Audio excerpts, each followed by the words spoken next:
حضور اقدس صلی اللہ علیہ وسلم پر ظلم و ستم کے پہاڑ توڑنے والی جمیل ابو لہب، اس کی بیوی اور بیٹے کا عبرتناک انجام۔ بسم اللہ الرحمن الرحیم۔ ناظرین، جمیل وہ عورت جو راتوں کو کانٹے چنتی تھی، لیکن پھولوں کے لیے نہیں بلکہ اللہ کے نبی حضرت محمد صلی اللہ علیہ وسلم کو زخمی کرنے کے لیے۔ وہ مرد جو رشتے میں چچا تھا لیکن کردار میں دشمنوں سے بھی بدتر نکلا۔ یہ دونوں میاں بیوی دن رات صرف ایک ہی مشن پر تھے، پیارے آقا صلی اللہ علیہ وسلم کو تکلیف دینا۔ لیکن کیا آپ جانتے ہیں کہ جنہوں نے آپ صلی اللہ علیہ وسلم پر ظلم کے پہاڑ توڑے، ان کا انجام کیا ہوا؟ آج کی ویڈیو میں آپ کو پتا چلے گا کہ جمیل کون تھی، ایک عورت ہو کر وہ اتنی سنگ دل کیسے بن گئی، اور اس کے شوہر ابو لہب کا انجام کتنا عبرتناک ہوا۔ مرنے کے بعد اس کی لاش کے ساتھ ایسا کیا ہوا کہ لوگ اسے دفنانے سے بھی گھبرانے لگے، اور اس کا بدبخت بیٹا جس نے گستاخی کی انتہا کر دی تھی، اسے ایسی دردناک موت کیسے ملی کہ آج تک لوگ اس کے انجام سے عبرت لیتے ہیں۔ پیارے دوستو، جسے تاریخ جمیل کے نام سے جانتی ہے، اس کا اصل نام عروہ بنت حرب تھا۔ یہ عورت قریش کے مشہور قبیلے بنو امیہ سے تعلق رکھتی تھی، جو اس وقت مکہ کے پاس قبیلوں میں شمار ہوتا تھا۔ نسب کے لحاظ سے یہ عورت ایک معزز گھرانے میں پیدا ہوئی، لیکن دل اور کردار کے اعتبار سے یہ ظلم، بغض اور انتقام کا چلتا پھرتا نمونہ تھی۔ جمیل کا تعلق براہ راست آپ صلی اللہ علیہ وسلم کے خاندان سے نہیں تھا، بلکہ وہ حضرت ابو سفیان رضی اللہ تعالی عنہ کی بہن تھی۔ اس کے باوجود اس کا دل آپ صلی اللہ علیہ وسلم اور آپ صلی اللہ علیہ وسلم کے خاندان کے لیے اتنی شدید دشمنی سے بھرا ہوا تھا کہ قریبی رشتہ دار ہونے کے باوجود اس کے دل میں نرمی یا رحم کی کوئی گنجائش نہ تھی۔ مکہ کی گلیوں میں جمیل کا مزاج سخت گیر اور زبان زہریلی مشہور تھی۔ اس کی عادت تھی کہ وہ نبی صلی اللہ علیہ وسلم کے خلاف محفلوں میں زہر اگلا کرتی اور خواتین میں بیٹھ کر آپ صلی اللہ علیہ وسلم کی کردار کشی کرتی۔ وہ نبی پاک صلی اللہ علیہ وسلم سے اتنی شدید نفرت رکھتی تھی کہ اپنے گھر کا چین اور اپنی راتوں کی نیند اور حتیٰ کہ اپنی عزت بھی داؤ پر لگا دیتی، بس ایک ہی مقصد کے لیے، حضرت محمد صلی اللہ علیہ وسلم کو تکلیف دینا، ان کی دعوت کو روکنا اور ان کے خلاف نفرت پھیلانا۔ ظاہری طور پر خوشحال اور طاقتور نظر آنے والی یہ عورت اصل میں حسد اور دشمنی کی آگ میں چلتی ہوئی ایک بے چین روح تھی، جو حق کی روشنی سے اندھی ہو چکی تھی۔ روایت میں ہے کہ ایک دن نبی پاک صلی اللہ علیہ وسلم بیمار پڑے اور 1 یا 2 راتوں میں تہجد کی نماز کے لیے نہ اٹھ سکے، تو جمیل نبی پاک صلی اللہ علیہ وسلم کے پاس آئی اور کہنے لگی، محمد، میرا خیال ہے کہ تمہارے شیطان نے تمہیں چھوڑ دیا۔ اس پر اللہ تعالیٰ نے سورہ ضحیٰ کی یہ آیت نازل فرمائی، قسم ہے دن کی روشنی کی اور رات کی جب وہ قرار پکڑے، کہ آپ کے پروردگار نے نہ آپ کو چھوڑا ہے اور نہ وہ آپ سے خفا ہوا ہے۔ ناظرین، جمیل کا ظلم محض زبان تک محدود نہ تھا، بلکہ وہ عملی طور پر بھی آپ صلی اللہ علیہ وسلم کو تکلیف پہنچانے کی کوشش کرتی تھی۔ یہ ایک عورت رات کی تاریکی میں آپ صلی اللہ علیہ وسلم کے راستے میں کانٹے بچھاتی تھی۔ اس کا مقصد یہ تھا کہ جب نبی کریم صلی اللہ علیہ وسلم فجر کے وقت مسجد حرام کی جانب جائیں تو ان کے پاؤں زخمی ہو جائیں۔ اس دشمنی میں جب نبی پاک صلی اللہ علیہ وسلم نے لوگوں کو اللہ کی وحدانیت کا پیغام دینا شروع کیا تو جمیل مکہ کی گلیوں میں پھرنے لگی۔ جہاں کہیں بھی آپ صلی اللہ علیہ وسلم کی دعوت کی آواز پہنچتی، وہاں یہ عورت فوراً جا کر لوگوں کے دلوں میں زہر گھولنے لگتی۔ وہ نبی کریم صلی اللہ علیہ وسلم پر نہ صرف جادوگر اور پاگل ہونے کے الزامات لگاتی، بلکہ یہ کہتی کہ ان کا پیغام صرف قبیلوں کو آپس میں لڑانے کے لیے ہے۔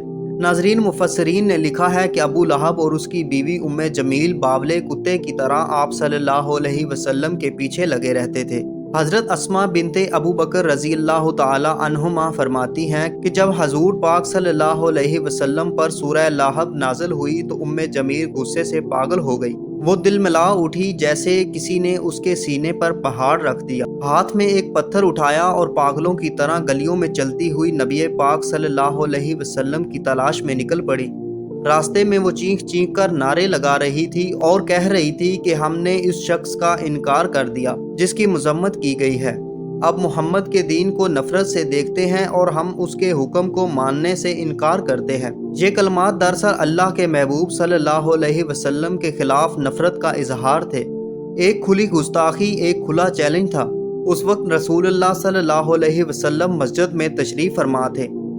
اور حضرت ابو بکر صدیق رضی اللہ تعالی عنہ بھی ساتھ بیٹھے ہوئے تھے۔ حضرت ابو بکر صدیق رضی اللہ تعالی عنہ نے جب جمیل کو آتے دیکھا تو فوراً عرض کیا، یا رسول اللہ صلی اللہ علیہ وسلم، یہ بدزبان عورت آ رہی ہے، مجھے ڈر ہے کہ کہیں آپ پر ہاتھ نہ اٹھا دے۔ آپ صلی اللہ علیہ وسلم نے نہایت اطمینان سے فرمایا، فکر نہ کرو، وہ مجھے دیکھ نہیں سکے گی۔ اور پھر آپ صلی اللہ علیہ وسلم نے تلاوت قرآن شروع فرما دی، وہی قرآن جس کی ایک آیت میں اللہ تعالیٰ نے صاف ارشاد فرمایا ہے کہ جب نبی صلی اللہ علیہ وسلم قرآن مجید کی تلاوت کرتے ہیں تو ہم ان کے اور ان کے منکرین کے درمیان ایک پردہ ڈال دیتے ہیں، اور یہی ہوا۔ جمیل قریب آئی لیکن وہ آپ صلی اللہ علیہ وسلم کو دیکھ نہ سکی۔ اس نے حضرت ابو بکر صدیق رضی اللہ تعالی عنہ سے پوچھا، تمہارا ساتھی کہاں ہے؟ اس نے میری ہجو کی ہے۔ حضرت ابو بکر صدیق رضی اللہ تعالی عنہ نے نہایت سمجھداری سے جواب دیا، اس گھر کے مالک کی قسم، میرے ساتھی نے تمہاری ہجو نہیں کی۔ یہ بات بظاہر سچ بھی تھی کیونکہ نبی کریم صلی اللہ علیہ وسلم نے تو کچھ کہا ہی نہیں تھا۔ اصل میں تو جمیل کی ہجو خود رب کعبہ نے قرآن مجید میں کی تھی۔ یہ سن کر وہ عورت وہیں سے پلٹ گئی اور جاتے ہوئے غرور سے کہنے لگی، قریش کو اچھی طرح معلوم ہے کہ میں ان کے سردار کی بیٹی ہوں۔ جمیل صرف اکیلی نہیں تھی، اس کا شوہر ابو لہب بھی آپ صلی اللہ علیہ وسلم کے خلاف دشمنی میں ہر حد پار کر چکا تھا۔ لیکن ظلم کی یہ داستان یہی ختم نہیں ہوتی۔ ابو لہب اور جمیل نے صرف نبی کریم صلی اللہ علیہ وسلم کی ذات مبارکہ کو ہی نہیں بلکہ آپ صلی اللہ علیہ وسلم کی پاکیزہ بیٹیوں کو بھی اپنے انتقام کا نشانہ بنایا۔ حضرت رقیہ رضی اللہ تعالی عنہا اور حضرت کلثوم رضی اللہ تعالی عنہا پیارے آقا صلی اللہ علیہ وسلم کی دو بیٹیاں تھیں جن کا نکاح ابو لہب کے بیٹوں عتبہ اور عتیبہ سے ہوا تھا۔ یہ نکاح اس وقت ہوا جب آپ صلی اللہ علیہ وسلم نے ابھی اعلان نبوت نہیں فرمایا تھا۔ تاہم جب سورہ مسد نازل ہوئی جس میں ابو لہب اور اس کی بیوی کی مذمت کی گئی تو ابو لہب اور جمیل نے اپنے بیٹوں پر دباؤ ڈالا کہ وہ رسول اللہ صلی اللہ علیہ وسلم کی بیٹیوں کو طلاق دے دیں۔ انہوں نے دھمکی دی کہ اگر انہوں نے طلاق نہ دی تو وہ ان سے تعلق ختم کر دیں گے۔ نتیجتاً عتبہ اور عتیبہ نے حضرت رقیہ اور حضرت کلثوم رضی اللہ تعالی عنہا کو طلاق دے دی۔ یہ طلاقیں محض آپ صلی اللہ علیہ وسلم سے دشمنی کی بنیاد پر دی گئی، نہ کہ کسی ذاتی وجہ سے۔ یہ واقعہ اس بات کا ثبوت ہے کہ ابو لہب اور جمیل کی دشمنی کس حد تک بڑھ چکی تھی کہ انہوں نے اپنی بہوؤں کو صرف اس لیے طلاق دلوائی کہ وہ آپ صلی اللہ علیہ وسلم کی بیٹیاں تھیں۔ تاہم اللہ نے ان مظلوم بیٹیوں کے لیے بہتر راستے مہیا کیے۔ حضرت رقیہ کا نکاح بعد میں حضرت عثمان بن عفان رضی اللہ تعالی عنہ سے ہوا اور ان کے انتقال کے بعد حضرت کلثوم رضی اللہ تعالی عنہا کا نکاح بھی حضرت عثمان رضی اللہ تعالی عنہ سے ہوا۔ اس طرح حضرت عثمان رضی اللہ تعالی عنہ کو ذو النورین کا لقب ملا، یعنی وہ شخص جس نے آپ صلی اللہ علیہ وسلم کی دو بیٹیوں سے نکاح کیا۔ بہرحال ناظرین، تاریخ میں اکثر لوگ ابو جہل کو اسلام کا سب سے بڑا دشمن سمجھتے ہیں، مگر گہرائی میں دیکھا جائے تو سب سے خطرناک دشمن ابو لہب تھا جو نبی کریم صلی اللہ علیہ وسلم کا سکا چچا بھی تھا۔ اس کا اصل نام عبد الاعزاب بن عبد المطلب تھا اور چونکہ اس کے چہرے پر ہر وقت ایک سرخی سی رہتی تھی اس لیے لوگ اسے ابو لہب یعنی شعلے والا کہنے لگے۔ جب حضور صلی اللہ علیہ وسلم کی پیدائش کی خبر پہنچی تو ابو لہب نے خوشی میں اپنی لونڈی صوبیہ کو آزاد کر دیا، لیکن یہ خوشی زیادہ دیر نہ ٹکی۔ جب نبی کریم صلی اللہ علیہ وسلم نے نبوت کا اعلان کیا تو وہی ابو لہب جس نے کبھی خوشی منائی تھی اب سب سے بڑا دشمن بن کر سامنے آیا۔ ایک دن حضور پاک صلی اللہ علیہ وسلم اللہ کا پیغام لے کر کوہ صفا پر چڑھے اور قریش کے سب سرداروں کو آواز دی۔ جب سب جمع ہو گئے تو آپ صلی اللہ علیہ وسلم نے فرمایا، اگر میں کہوں کہ اس پہاڑ کے پیچھے سے دشمن کا لشکر آ رہا ہے تو کیا تم میری بات مانو گے؟ سب نے کہا، ہاں، ہم آپ کو ہمیشہ سچا پاتے آئے ہیں۔ تب آپ صلی اللہ علیہ وسلم نے فرمایا، تو پھر سن لو، میں تمہیں ایک عذاب سے ڈرانے آیا ہوں۔ بس یہی بات ابو لہب کو برداشت نہ ہوئی، وہ غصے سے چیخا، اے محمد، تمہارا برا ہو، تمہارے ہاتھ ٹوٹ جائیں، کیا اسی لیے تم نے ہمیں یہاں جمع کیا تھا؟ اسی موقع پر اللہ تعالیٰ نے سورہ لہب نازل فرمائی جس میں ابو لہب اور اس کی بیوی کا نام لے کر لعنت کی گئی۔ قرآن مجید کی پوری تاریخ میں یہ واحد مقام ہے کہ کسی دشمن کا نام لے کر اس کی مذمت کی گئی ہو۔ اللہ تعالیٰ نے سورہ لہب کی پہلی آیت میں فرمایا، ہلاک ہو جائیں ابو لہب کے ہاتھ، اور وہ خود بھی ہلاک ہو گیا۔ اس سورہ میں جمیل کو لکڑیاں ڈھونے والی کہا گیا علماء کرام کے مطابق اس کا مطلب یہ تھا کہ وہ دنیا میں آپ صلی اللہ علیہ وسلم کے لیے کانٹے بچھاتی تھی اور آخرت میں دوزخ کی آگ بھڑکانے کے لیے ایندھن جمع کرے گی۔ تاریخ میں یہ بات درج ہے کہ جمیل اسی طرح دنیا میں مری کہ اس کے گلے میں اس ایندھن کے گٹھے کی رسی جو وہ اٹھا کر لا رہی تھی پھنس گئی اور سانس رک کر دم نکل گیا۔ اس سورہ لہب سے صاف ظاہر ہے کہ اللہ تعالیٰ کے دشمن ضرور تباہ ہوں گے، خواہ وہ پیغمبر کے قریبی رشتہ دار ہی کیوں نہ ہوں۔ پیغمبروں کی رشتہ داری بھی انہیں عذاب سے نہ بچا سکے گی۔ ناظرین، ابو لہب کا انجام بھی عبرتناک تھا۔ جنگ بدر کے کچھ دن بعد جب قریش کے بڑے سردار قتل ہوئے تو ابو لہب پر ایک عجیب بیماری حملہ آور ہوئی جسے عرب میں عدسہ کہتے ہیں۔ یہ ایک قسم کا طاعون یا متعدی پھوڑوں کا مرض ہے۔ اس کا جسم گلنے لگا، پیپ بہنے لگی اور پورا خاندان اس سے دور ہو گیا، یہاں تک کہ 3 دن تک اس کی لاش گھر میں سڑتی رہی۔ کسی نے دفن کرنے کی ہمت نہ کی کیونکہ بیماری سے بچنے کے خوف سے سب بھاگ گئے۔ آخرکار قریش کے کچھ غلاموں کو پیسے دے کر کہا گیا کہ لکڑیوں سے اس کی لاش کو گھسیٹ کر مکہ سے باہر لے جائیں اور وہاں ایک گڑھے میں پھینک کر اوپر پتھر ڈال دیں۔ یہ تھا اس شخص کا انجام جس نے نبی کریم صلی اللہ علیہ وسلم کے خلاف اپنی ساری زندگی لگا دی، اور جمیل بھی ایڑیاں رگڑ رگڑ کر مری، اور اللہ تعالیٰ نے ارشاد فرمایا اس کی گردن میں مونچھ کی رسی ڈال کر اسے جہنم میں پھینکا گیا۔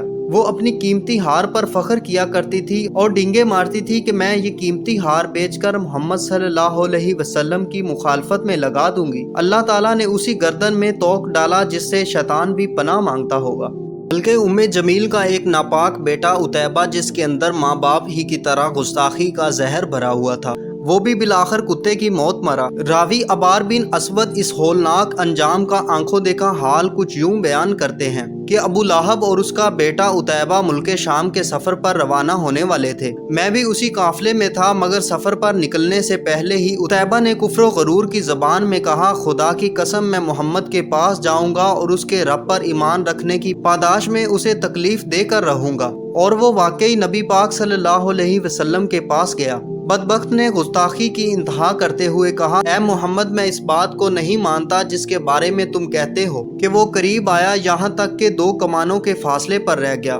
لیکن وہ صرف زبان سے نہیں رکا، نبی کریم صلی اللہ علیہ وسلم کے چہرہ انور کی طرف تھوکا، استغفر اللہ، مگر سبحان اللہ وہ ناپاک تھوک چہرہ عطر پر نہ جا سکی بلکہ دور جا کر گرا۔ نبی پاک صلی اللہ علیہ وسلم نے تکلیف محسوس کی لیکن ہاتھ نہیں اٹھایا۔ زبان سے بد دعا نکلی، اے اللہ اپنے کتوں میں سے کسی کتے کو اس پر مسلط فرما دے۔ عتیبہ جو اپنے آپ کو کوئی کارنامہ سر انجام دے کر آیا سمجھ رہا تھا، خوشی خوشی باپ کے پاس پہنچا اور ابو لہب نے پوچھا، بیٹے تو نے کیا کہا محمد سے؟ اس نے تفصیل سنائی اور بد دعا کا ذکر کیا۔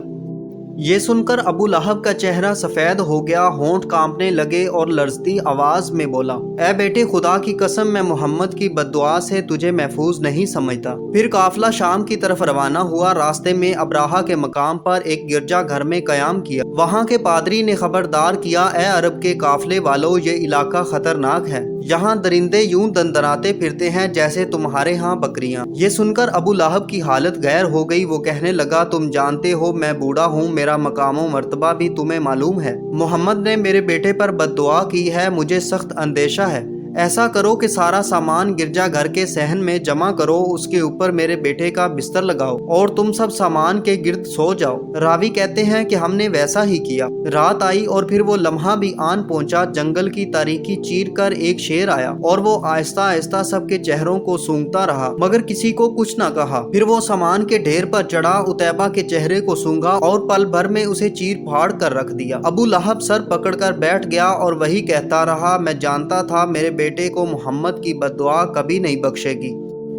پیارے دوستو، یہ صحیح ہے کہ حضور پاک صلی اللہ علیہ وسلم کمال و درگزر اور معاف کرنے والے تھے، لیکن حدیث میں ہے کہ حضور پاک صلی اللہ علیہ وسلم نے اپنی ذات کے تعلق سے کسی سے انتقام نہیں لیا، لیکن اللہ تعالیٰ کی حرمتوں کو پامال کرنے کے سبب سزا دی۔ آپ کو یاد ہوگا فتح مکہ کے عظیم موقع پر جب کفار مکہ صرف اسی انتظار میں گردنیں جھکائے کھڑے تھے کہ کب ہماری موت کا پروانہ جاری ہو، لیکن چشم فلک نے دیکھا کہ اللہ کے نبی صلی اللہ علیہ وسلم نے نہ صرف انہیں معاف کر دیا بلکہ اپنے اس وقت کے سب سے بڑے دشمن ابو سفیان کو یہ کہہ کر عزت بخشی، کہ جو اس کے گھر میں داخل ہو جائے اس کے لیے امان ہے۔ اس موقع پر چند افراد ایسے بھی تھے جن کے بارے میں رحمت للعالمین حضرت محمد مصطفیٰ صلی اللہ علیہ وسلم نے یہ ارشاد فرمایا کہ یہ بیت اللہ کے پردے کے پیچھے بھی چھپے ہوں تو انہیں وہاں بھی قتل کر دیا جائے۔ یہ بدبخت افراد جن کے بارے میں آپ صلی اللہ علیہ وسلم نے اپنی زبان عطر سے موت کا حکم جاری فرمایا، یہ ایسے افراد تھے جنہوں نے گستاخی رسول جیسے کبھی جرم کا ارتکاب کیا تھا، اور یہ ایسا جرم ہے کہ جس کی سزا صرف اور صرف موت ہے۔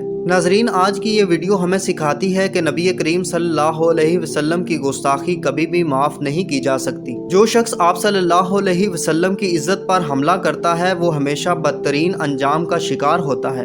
ہمیشہ یہ کہ آپ صلی اللہ علیہ وسلم کی تعلیمات پر عمل کریں اور اپنی زندگی کو سنت نبوی کی روشنی میں ڈالیں۔ آمین یا رب العالمین۔